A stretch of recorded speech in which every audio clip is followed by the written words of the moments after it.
Le 21 octobre était vraiment une très très grande joie et une très grande émotion. Parce que, indépendamment de Giscard d'Estaing, de Simone Weil et d'un certain nombre d'autres, vous avez eu aussi la présence d'un UMP qui a une fonction importante à Bruxelles.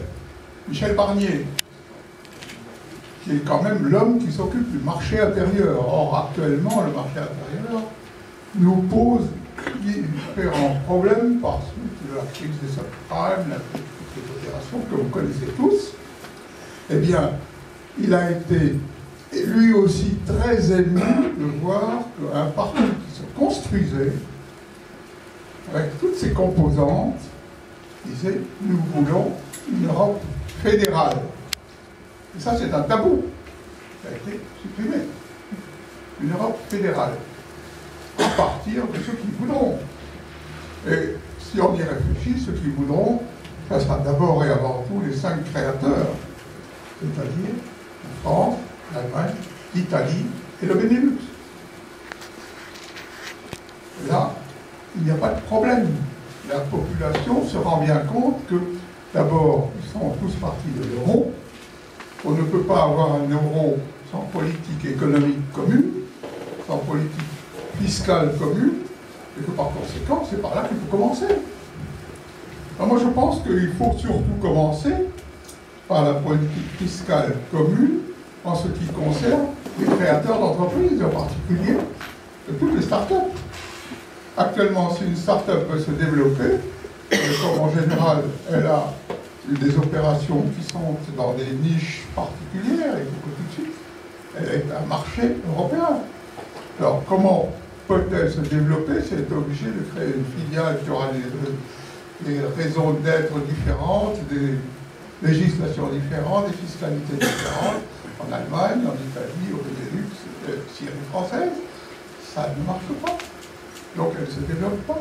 Donc l'Europe est en retard. Non pas qu'elle n'ait pas la capacité d'innover, au contraire, elle est très capable d'innover. M. Demare, ici présent, le sait bien, puisqu'on va avoir à Nice une innovation phénoménale dans le domaine médical avec son nouveau cyclotron.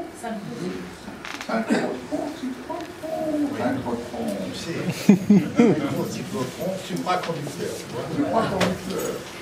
Et ceci, c'est un exemple parmi des centaines. À Sophie Antipolis, je pourrais en citer des centaines. Il y a donc là des potentialités phénoménales.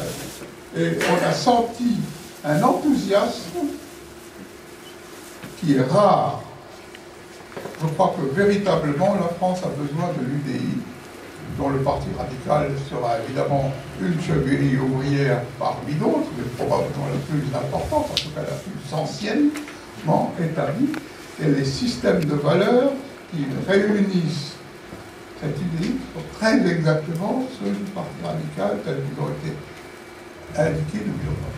Le problème est difficile. Pourquoi n'avons-nous pas réussi? Moi, je me souviens, j'étais au fameux déjeuner où Jean-Jacques Servan-Schreiber et les autres composantes actuelles de l'UDI étaient réunis il y a plus de 4 décennies. Ça n'a pas marché. Pourquoi?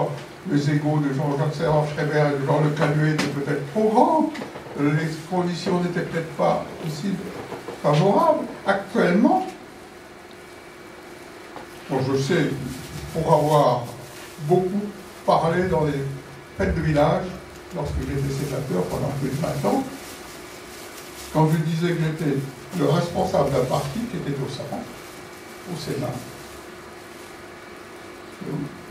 l'ancienne gauche démocratique, qui s'était rebaptisée Rassemblement démocratique et social, et ensuite Rassemblement démocratique et social européen, c'est-à-dire très exactement les idées forces de l'UDI, eh bien, tout le monde applaudissait quand je disais qu'il y avait des gens de droite et de gauche qui étaient dans le même groupe, qui s'entendaient bien, qui votaient différemment parfois, mais quand on a la gestion de la France en nécessité, c'est comme la gestion d'une ville. La gestion d'une ville, c'est pas une nouvelle artère ou un nouveau cimetière, c'est dit de droite ou de gauche, c'est nécessaire qu'elle l'avenir. Donc il y a là une volonté de ne pas passer son temps à se disputer. Alors, je suis d'accord, le point fondamental, c'est qu'il y a quand même une dynamique qu'il faut conserver et donc être bien clair sur ses appartenances et ses choix politiques. Les choix politiques de l'UDI sont plutôt centre-droit, même si je pense que beaucoup de déçus du socialisme vont nous rejoindre, et peut-être aussi beaucoup de déçus d'un parti qui risque de se droitiser. On ne sait pas encore très bien comment il va évoluer, je pense, de l'UMP. Et donc nous avons une place qui est grandissante. Et ça se sent par l'enthousiasme que nous avons. Nous avons vu le même enthousiasme à Marseille. Oui. Le lundi dernier. Lundi dernier, un enthousiasme avec plus de 600 personnes à Marseille. Avec les mêmes raisons. Il n'y avait pas de raison, il n'y avait pas de match de foot, il n'y avait pas de... Mais, est venu à leurs frais. Comment? Est venu à leurs frais. Et les gens sont tous venus à leurs frais. Presque tous à leurs frais.